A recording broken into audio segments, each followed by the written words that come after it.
Hey everyone, this is Brian Poon, back with another episode of Integration Station. Today we're going to be focusing on the QuickBooks integration and a brand new functionality we just released. So if you're a XAMPP customer and a QuickBooks integration user, you probably noticed that we were adding an additional line item onto all of your transactions that was called sales tax calculated by XAMPP. It would include the amount, and it would just kind of give you that indication that XAMPP was calculating tax. However, you probably noticed that the sales tax box on an invoice would remain zero. This was because we couldn't override that box, but an exciting new functionality just released, and as of last month, we are now able to override this box on all of your transactions. So, can show you a quick demo here. We have this test invoice. We'll pop open our customer list, and we'll use my favorite, Poon's Pasta House. Then we'll add a couple products, standard for pizza delivery, pasta dough, and a delivery service. So you have your amounts here. You have your automatic calculation. It really doesn't matter what you pick here now. Previously, you'd have to select XAMPP 0% to trigger the calculation, but now you can leave it as is. You can pick whatever you want. We'll calculate all the same. So we'll leave that. We'll save and close. We'll give it a second. Quickly refresh that. Then when we pop this invoice back open, now you'll see we have successfully populated sales tax here.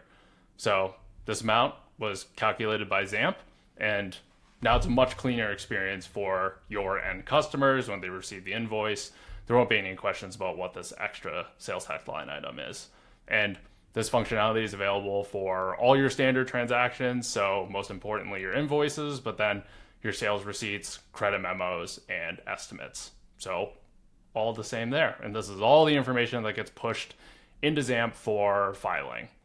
So how do you enable this? It's a great question. And if you haven't noted, or maybe this was already present when you signed on with QuickBooks, but if you've been a QuickBooks user for a while, you may have noticed that this sales tax page under all of your apps has maybe recently or sometime in the last couple of years has changed to look something like this. As you can tell, we haven't really set anything up because it doesn't really matter.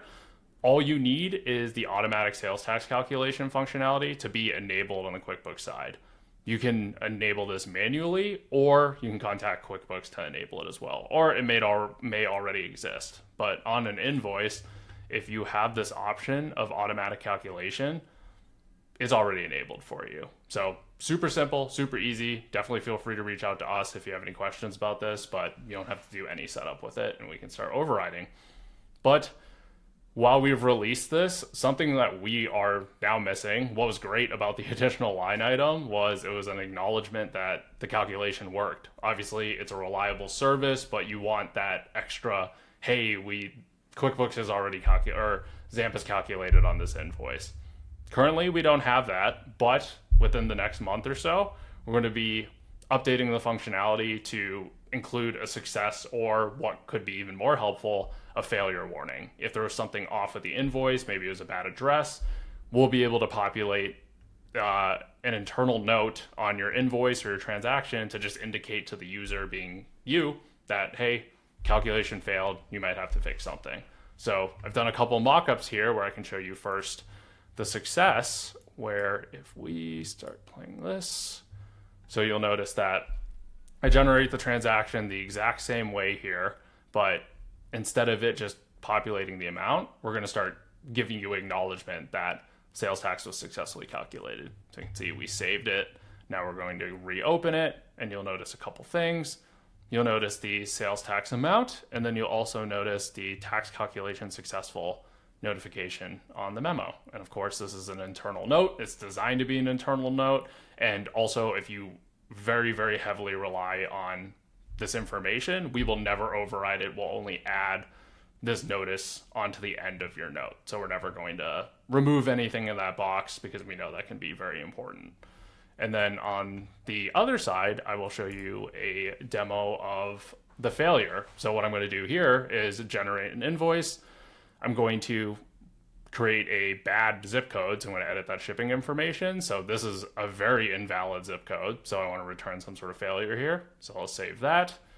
And once I reopen the invoice, the calculation would have failed, and you can already see there in the overview. But if we take a look here, now no sales tax calculation because it failed, and you have a bad request error. Of course, this is not the most formatted way, but it's kind of a really quick way to see that that there was a bad address with this order or with this transaction. So that's just a sneak preview of something that we have coming next.